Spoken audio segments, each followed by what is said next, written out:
बच्चों, star education point के physics online class में आपका स्वागत है। तो विद्युत धारा में हम लोग रिक्त स्थानों की पूर्ति करें वो बना चुके हैं, पिछले वीडियो में आप पढ़ चुके हैं। अब अति लघु उत्तरीय प्रश्न है जिसमें पुराने किताब में 20 क्वेश्चन है और जो नया किताब है उसमें 16 क्वेश्चन है। नया किताब में 16, तो हम सोच रहे हैं कि 20 क्वेश्चन लिख दें आपके लिए, ठीक है। तो आइए देखते हैं, हल करते हैं एक एक करके, आप भी समझिए। यहां पर देखिए क्या है, विद्युत धारा की परिभाषा दें, इसका एसआई मात्रक लिखें। तो परिभाषा लिख देना इसका, किसी चालक से प्रति सेकेंड प्रवाहित होने वाले आवेश की मात्रा को विद्युत धारा कहा जाता है। इसका एसआई मात्रक एम्पियर होता है। तो इतना लिख देंगे, ठीक है। अगला क्वेश्चन है संवहन वेग, ड्रिफ्ट वेलोसिटी से आप क्या समझते हैं। अब इसके आंसर में लिखना है, किसी चालक के सिरों के बीच जो विभवांतर आरोपित करते हैं उसके द्वारा उत्पन्न होने वाला विद्युत क्षेत्र के अधीन आवेश वाहक कण जैसे इलेक्ट्रॉन द्वारा प्राप्त औसत वेग को ही आवेश वाहक कणों का संवहन वेग कहा जाता है। तो ये दूसरा नंबर का जवाब हो जाएगा बच्चों। तीसरा नंबर क्वेश्चन है, प्रतिरोध को परिभाषित करें, इसका एसआई मात्रक क्या है, ये लिखें। तो बच्चों ऐसा है कि प्रतिरोध किसी चालक का वह गुण है जिसके कारण चालक विद्युत ऊर्जा को ऊष्मा ऊर्जा में बदल देता है, इसे प्रतिरोध कहते हैं। उसका एसआई मात्रक ओम होता है, वही लिखना है बच्चों यहाँ पर। चालक का वह गुण जिसके कारण विद्युत ऊर्जा ऊष्मा ऊर्जा में बदल जाती है प्रतिरोध कहलाता है। इसका एसआई मात्रक ओम होता है।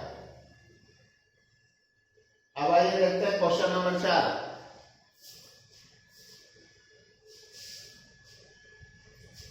किसी पदार्थ की विद्युत प्रतिरोधकता की परिभाषा दें तथा इसका एसआई मात्रक लिखें। विद्युत प्रतिरोधकता का मतलब विशिष्ट प्रतिरोध।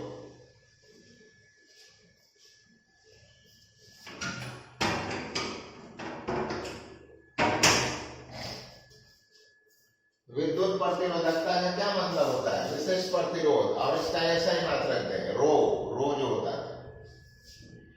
तो एकांक अनुप्रस्थ काट क्षेत्रफल वाले चालक के प्रति एकांक लंबाई के प्रतिरोध को ही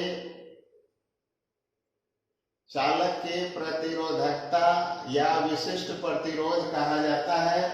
इसका एसआई मात्रक ओम मीटर होता है बच्चों, ये बहुत इंपोर्टेंट है, इसका एसआई मात्रक याद रखिएगा। ये तो ये 4 नंबर क्वेश्चन हो गया। क्वेश्चन नंबर 5,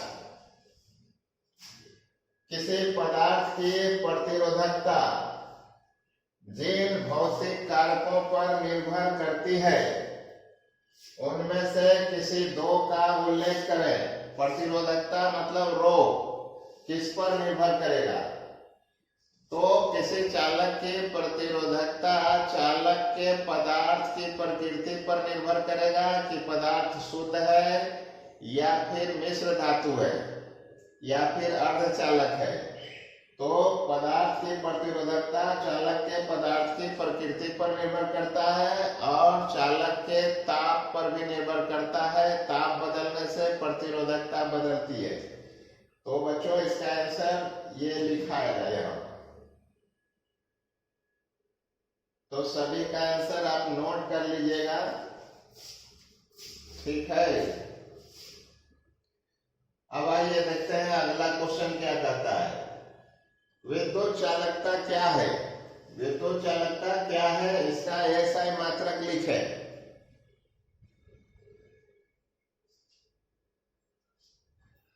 तो आप जानते हैं बच्चों कि प्रतिरोधकता का उल्टा क्या कहलाता है? चालकता।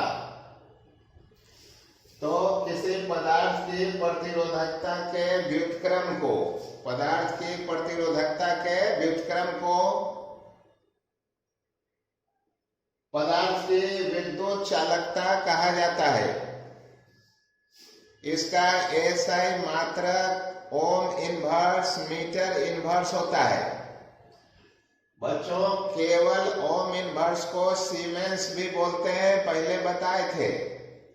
तो सीमेंस प्रति मीटर भी हो सकता है। यहां पर अगला क्वेश्चन 7 नंबर, किसी पदार्थ के प्रतिरोधकता ताप गुणांक, प्रतिरोधकता ताप गुणांक, इसको प्रतिरोध बना लीजिए तो ज्यादा बेस्ट है। प्रतिरोधकता बोलेंगे बच्चों तो परिभाषा में प्रतिरोधकता लिखना पड़ेगा। प्रतिरोध की जगह प्रतिरोधकता तब लिखना पड़ेगा, यही अंतर आएगा। तो प्रतिरोध लिखेंगे तो आंसर भी प्रतिरोध में लिखेंगे। किसी पदार्थ के प्रतिरोध ताप गुणांक की परिभाषा दें और इसका एसआई मात्रक लिखें तो एकांक प्रतिरोध वाले चालक के ताप को एकांक से बढ़ाने पर चालक के प्रतिरोध के मान में होने वाला परिवर्तन ही चालक के पदार्थ की प्रतिरोध ताप गुणांक कहलाता है। चालक के पदार्थ का प्रतिरोध ताप गुणांक कहलाता है। तो यही लिखना है यहाँ पर। और इसका एसआई मात्रक केल्विन इनवर्स या डिग्री सेल्सियस इनवर्स होता है। ये दोनों हो सकता है बच्चों, क्योंकि हम लोग जानते हैं कि ताप का अंतर डिग्री सेल्सियस में और केल्विन में बराबर होता है। इसके लिए हमने पहले ही आपको थ्योरी वाला क्वेश्चन में बता दिया है प्रतिरोध ताप गुणांक। यदि कोई दिक्कत हो तो आप उस वीडियो को निकाल के जरूर देखिएगा। अब क्वेश्चन नंबर 8 है, प्रमाणिक प्रतिरोधक बनाने के लिए मैग्नीन का उपयोग किया जाता है, क्यों? तो बच्चों ये जो मैग्नीन है ये मिश्र धातु है, ठीक ना। ये कॉपर, निकेल और मैग्नीज, ये तीनों को मिला के मैग्नीन बनाई जाती है। ये मिश्र धातु है। पता है कि इस मैग्नीन जो मिश्र धातु है एकरे से स्टैंडर्ड प्रतिरोध काहे बनाते हैं? तो आप जानते हैं बच्चों कि मिश्र धातु का प्रतिरोधकता बहुत ज्यादा होता है और लंबे समय तक यदि उससे धारा बहाएं तो मिश्र धातु गर्म हो जाने के बावजूद भी उसके प्रतिरोध के मान में परिवर्तन काफी कम आती है। इसी वजह से मिश्र धातु अर्थात मैग्नीन या कॉन्स्टेंटन का उपयोग प्रमाणिक प्रतिरोध बनाने में किया जाता है। तो आशा है आप इस उत्तर को समझ गए हो। क्वेश्चन नंबर 9 देखिए क्या कहता है, ताप के बढ़ने के साथ अर्धचालक पदार्थ की चालकता किस प्रकार परिवर्तित होती है? तो बच्चों जैसे अर्धचालक जर्मेनियम, सिलिकॉन इत्यादि है, तो जब उसका ताप बढ़ता है ना तब उसके अंदर सहसंयोजक बंधन टूटता है और इलेक्ट्रॉन और छिद्र आवेश वाहक कण के रूप में अलग हो जाती है। और ऐसा हो जाने पर उसकी चालकता, विद्युत चालकता बढ़ जाती है। तो क्या लिखेंगे कि ताप के बढ़ने के साथ अर्धचालक की चालकता बढ़ती है। बस इतना आंसर लिखना है। 10 नंबर क्वेश्चन देखिए क्या कहता है, विद्युत विद्युत वाहक बल की परिभाषा दें। इसका एसआई मात्रक क्या है बताएं।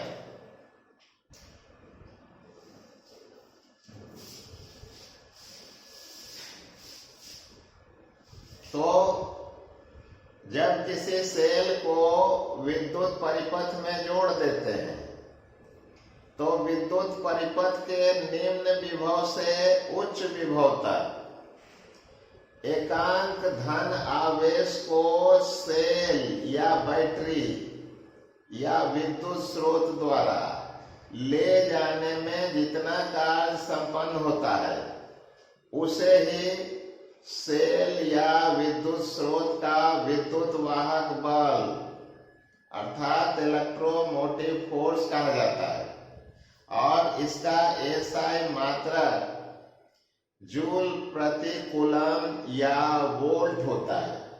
तो यही लिखेंगे बच्चों यहाँ पर, ठीक है। तो आशा है आप उत्तर को समझ गए होंगे।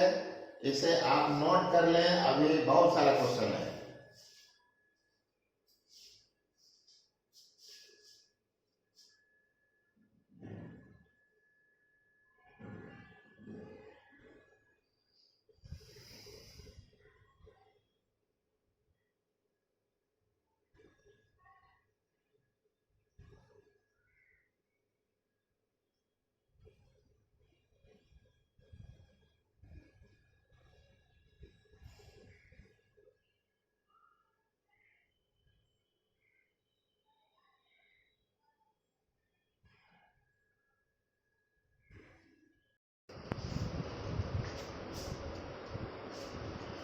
अगला क्वेश्चन 11 नंबर है,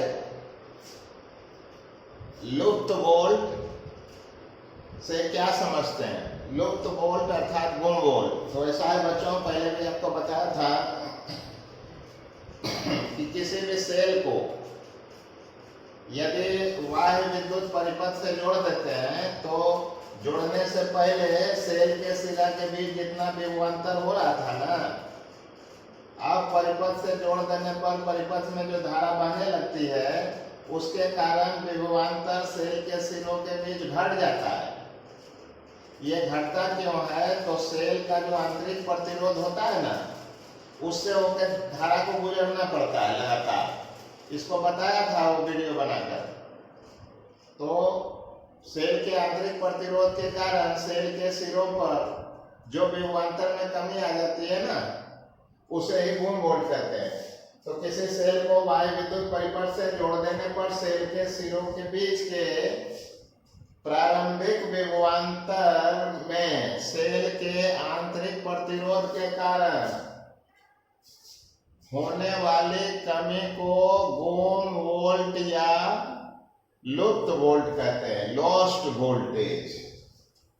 तो ये लिखना है बच्चों 11 नंबर में। 12 नंबर कहता है कि विभव मापी में तांबे का तार का उपयोग क्यों नहीं करते। देखिए, तांबा का तार शुद्ध धातु हुआ और आपको बताया गया है कि शुद्ध धातु के तार से लंबे समय तक धारा प्रवाहित करने से तार गर्म हो जाता है और तार यदि गर्म हो गया, धातु गर्म हो गया तो प्रतिरोध बढ़ जाता है। तो विभव मापी पर जो संतुलन चौकी को खिसका के करते थे ना, वो संतुलन में गड़बड़ी आने लगती है। यही कारण है कि विभव मापी में तांबे के तार का उपयोग न करके मैग्नीन के तार का उपयोग करते हैं। तो यही बात यहाँ बच्चों लिखना है 12 नंबर में। 13 नंबर मीटर ब्रिज तो आपने पढ़ ही लिया था, लॉन्ग क्वेश्चन में बताया था। और post office box metre bridge के जैसा ही प्रतिरोध का बक्सा होता है, इसी का नाम है पोस्ट ऑफिस बॉक्स। और दोनों का दोनों जो है वेट स्टोन ब्रिज के संतुलन के सिद्धांत पर कार्य करता है, अर्थात P/Q बराबर R/S, ये संतुलन पर कार्य करता है। तो यही पूछ रहा था कि किस सिद्धांत पर कार्य करता है, तो यह वेटस्टोन ब्रिज के सिद्धांत पर कार्य करता है। तो इसको लिख देना है। अब आइए देखते हैं 14 नंबर, कार्बन प्रतिरोध के कलर कोड से क्या तात्पर्य है? कार्बन प्रतिरोध का कलर कोड, तो आपको याद होगा कार्बन प्रतिरोध बहुत छोटा है, कार्बन से बना हुआ प्रतिरोध, कार्बन प्रतिरोध अब इतना छोटा है कि इसके मान को उस पर लिखना मुश्किल है, इसलिए 4 रंगीन धारियों द्वारा प्रतिरोध के मान को व्यक्त करने की विधि कलर कोड कहलाती है। तो इसे लिखना है, कार्बन प्रतिरोध के मान को 4 रंगीन धारियों द्वारा ओम में व्यक्त करने की विधि कलर कोड कहलाती है। याद है ना, बीबी रोएगी BBGW बताया था ना आपको, कलर कोड कार्बन प्रतिरोध का, तो देख लीजिएगा। 15 नंबर क्वेश्चन, किसी स्रोत की विद्युत शक्ति का क्या तात्पर्य है? विद्युत शक्ति से क्या समझते हैं? तो विद्युत परिपथ में कोई उपकरण जैसे बॉल, पंखा इत्यादि जोड़ देते हैं तो उसको चलाने के लिए स्रोत चाहिए। तो स्रोत द्वारा प्रति सेकेंड उस उपकरण को चलाने में जितना कार्य किया जाता है उसे ही स्रोत का विद्युत शक्ति कहते हैं। तो यही लिखना है बच्चों, यही उत्तर होगा, शॉर्ट में लिखना है। अब आइए इधर देखते हैं, विद्युत ऊर्जा और विद्युत शक्ति। विद्युत ऊर्जा और विद्युत शक्ति का एसआई मात्रक क्या होगा? विद्युत ऊर्जा का एसआई मात्रक वाट सेकेंड, या उसको क्या कहते हैं, जूल, ये जूल हो गया। और विद्युत शक्ति का एसआई मात्रक वाट। एसआई मात्रक पूछ रहा है, व्यवहारिक पूछता तो किलोवाट वगैरह देते, मेगावाट वगैरह, तो एसआई मात्रक क्या होता है, वाट, ये लिखा। 17 नंबर देखिए, विद्युत ऊर्जा का व्यावसायिक मात्रक क्या है? और जो व्यावसायिक मात्रक है वो ऊर्जा के मात्रक जूल के साथ क्या संबंध रखता है? तो आपको पता है बच्चों कि विद्युत ऊर्जा का व्यावसायिक मात्रक किलोवाट घंटा है, जिसे बोर्ड ऑफ ट्रेड यूनिट या सिर्फ यूनिट भी कहा जाता है, और वो 3.6 गुना 10⁻⁶ जूल के बराबर होता है। तो ये बताया था पहले आपको, तो वही लिखना है। विद्युत ऊर्जा का व्यावसायिक मात्रक किलोवाट घंटा है, और 1 किलोवाट घंटा होता है 3.6 गुना 10⁻⁶ जूल। ये याद रखिएगा, ऑब्जेक्टिव में काम आएगा। 18 नंबर देखिए, किसी चालक द्वारा उत्सर्जित ऊष्मा का परिमाण किन किन विभिन्न कारकों पर निर्भर करती है? तो बच्चों 2 कारक पर निर्भर करेगा। चालक की प्रकृति, अर्थात चालक शुद्ध है या अशुद्ध है, चालक में प्रतिरोध कितना है, मतलब उसकी प्रकृति पर डिपेंड करेगा। चालक मिश्र धातु से बना है कि शुद्ध धातु से बना है। इसके अलावा चालक का ताप पर भी डिपेंड करता है। तो 2 चीज पर डिपेंड करेगा, चालक की प्रकृति पर और चालक के ताप पर। तो वही चीज लिखना है यहाँ कि चालक द्वारा उत्सर्जित ऊष्मा चालक की प्रकृति तथा चालक के ताप पर निर्भर करता है। 19 नंबर, किसी चालक में प्रवाहित विद्युत धारा के कारण उत्सर्जित ऊष्मा के परिमाण के लिए व्यंजक लिखें। तो आपको याद है ना, H = I² RT, तो यही व्यंजक लिख देना, H = I² RT। I क्या है? चालक से बहने वाली धारा। R क्या है? चालक का प्रतिरोध। T क्या है? चालक में बहने वाली धारा का समय। ये अब अंतिम क्वेश्चन 2014 में पूछा है बच्चों, इसको 20 नंबर को, फ्यूज तार के 2 विशेष अभिलक्षण को लिखें। अभिलक्षण माने क्या? गुण। तो आपको बताया गया है कि फ्यूज तार जो है वो लेड धातु और टीन धातु से मिलकर बना होता है, ठीक ना। और मिश्र धातु से बने होने के कारण इसका प्रतिरोध उच्च होता है, लेकिन गल जल्दी जाता है, तो इसका प्रतिरोध उच्च और गलनांक क्या है, कम। यही इसका विशेष लक्षण है बच्चों। तो आशा है सभी प्रश्नों का उत्तर आपने सुना होगा ध्यान से। अब इसको आप नोट कर लीजिए, इससे जरूर क्वेश्चन ऑब्जेक्टिव वगैरह तो जरूर आएगा, ठीक ना। तो बच्चों अति लघु उत्तरीय प्रश्न खत्म हो गया है। लघु उत्तरीय में एक क्वेश्चन है साबित करना एक व्यंजक के रूप में, तो अगले वीडियो में हम लेकर उपस्थित होंगे। तब तक के लिए आपका धन्यवाद।